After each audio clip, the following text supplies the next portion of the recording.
Hey everybody, it's Kara MacDonald, your favorite title lady, and I am back again with another video blog. This is episode number 22, and today I'm going to be talking about lender's title insurance and owner's title insurance. But before we get into that, can you do me a big favor and hit the subscribe button so that you never miss a video blog again? I work really hard to put out great content, videos, so forth. So if you do that, you'll be notified when something new is up and you won't miss it and be so sad when you do. So let's get into the content of this particular video blog. So there are two types of title insurance: owner's title insurance, which we call an owner's policy, and lender's title insurance, which we call a loan policy. So we'll talk about the loan policy first. The loan policy protects your lender. Most people get a loan to purchase a home. Usually it's a little bit less than the sales price, depending on your loan program. But the loan policy, the value of it is based on your loan amount, and the premium that you pay for it is based on your loan amount. Now, the loan policy only protects the lender, does not protect the buyer. The owner's policy protects the buyer, which we'll talk about in just a minute. So what types of title issues could arise that would affect the lender's interests, which would be why they want the loan policy? Well, the way that it works on title is that there's a sequence of things that are recorded. The oldest thing that's recorded is the first thing in lien position, first lien position. So that's not always the case. Sometimes there's subordinate liens and some liens agree to be behind the other ones.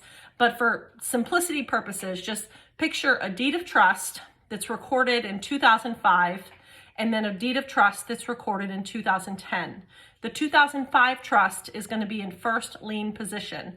And if it's an active trust and 2010's is an active trust and 2010 tries to foreclose, 2005 is going to get paid first.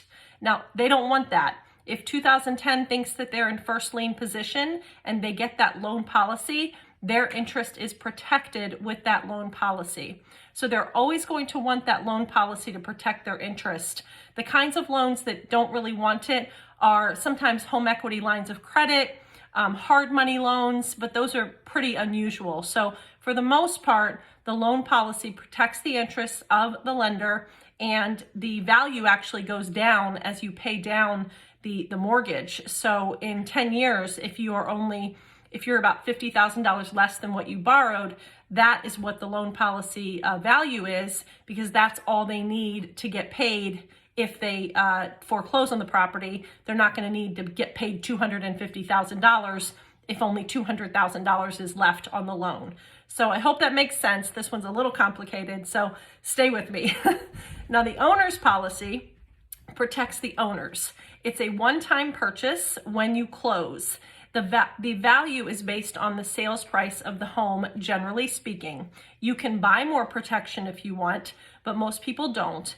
And one thing that people do is if they ever have improvements on the home, if they do a big renovation and their house is now worth $200,000 more than what they bought it for, a lot of people will come back and purchase additional owner's title insurance just to make sure that their investment is fully protected. So the owner's policy covers things like erroneous deeds, like picture if somebody signs a deed that shouldn't have signed it, or if there's a completely missing person on the deed. That's a problem. That questions the title, the marketability of the title, your ownership interest in the title in the house. So that's what your owner's policy would, one of the things that it would be there for. And another thing that it would be there for is forgery. It's not that hard to forge a deed. You can order a notary stamp online very easily. You can create a deed online very easily. I hope I'm not giving anybody any ideas, but you can do a deed, order a notary stamp, sign the deed, remove your wife from title, notarize it or have somebody else notarize it, and record it, and that's it. It looks like you now own the property, which is a huge problem. Say your wife went off to visit her family in England for 6 months and you guys aren't on the best of terms, and she comes back and, sorry, I have a bug in my hair.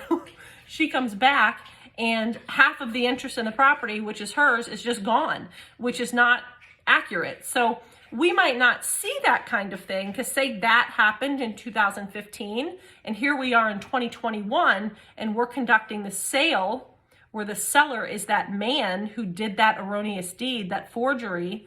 We can't see that as human beings. We can't look at a deed and we can't know for sure, or we really wouldn't have any indication at all that that was forged. So we would go ahead and we would issue title insurance because we just didn't know. We thought title was clear.